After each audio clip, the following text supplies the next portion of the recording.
Outsourcing. That word is becoming very well known to discuss our nation's joblessness problem. But outsourcing is also taking place in our nation's armed forces, namely the outsourcing of duties that used to be performed by members of the military to private defense contractors, like ones formerly known as Blackwater. But relying on private contractors may not be exclusive to the United States. The United Nations may get in the game too. Today, the UN is holding a special panel discussion to discuss using private contractors in peace and humanitarian missions. RT's Anastasia Churkina reports. The UN Working Group on the Use of Mercenaries, set up in 2005 to monitor private security companies' activities around the world, held an event to discuss the use of private military and security companies by the United Nations, using contractors as armed guards and in peacekeeping operations worldwide. Now, in theory, on issues such as security, the UN relies on host governments, turning to private security companies only as a last resort. But in practice, the UN has been widely using private military and security contractors in a handful of conflict zones for purposes like guarding its staff, to supporting humanitarian activities, and so on. And a lot of controversy really stems from the debate regarding the risks associated with armed men providing, even quite simply, security for UN staff. Do these hired armed men decrease or potentially increase security? And this is an open question, since there's increasing concern of possible criminal activity reported by UN staff from certain remote and high-risk locations. And the key challenges when it comes to using these private contractors stem from things like a lack of a chain of accountability, any real uniform regulation, and the use of companies with dubious records. This is something the U.S. is familiar with, of course, thanks to the Blackwater controversy, when human rights atrocities committed were left with impunity.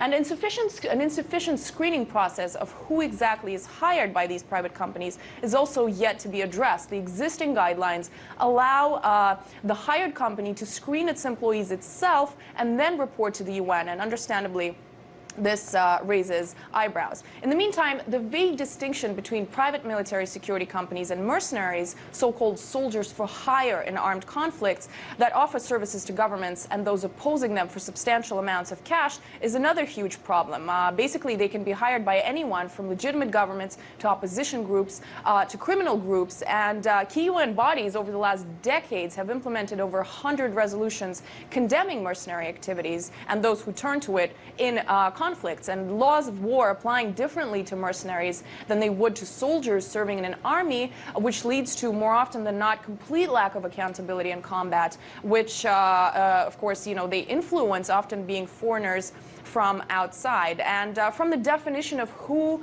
can and can't be considered a mercenary, to how and on what levels they should be prohibited, to who should regulate and hold them and those who hire them accountable on an international basis and on a state-by-state basis, to most importantly, how to distinguish between legitimate services provided by private contractors to those that can be considered mercenary.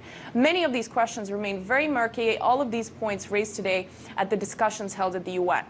Much of the legal framework surrounding these issues continues to be developed basically as we speak. So while all of these issues are complicated on a state-by-state level, they could be even more confusing when applied to the United Nations involvement with private military contractors, including even a popular opinion that such use should not occur at all.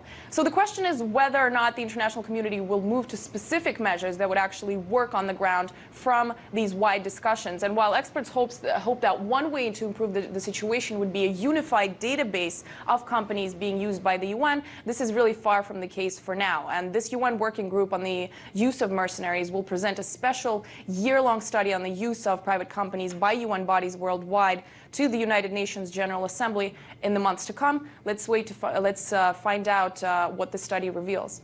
Anastasia Churkina, RT, New York.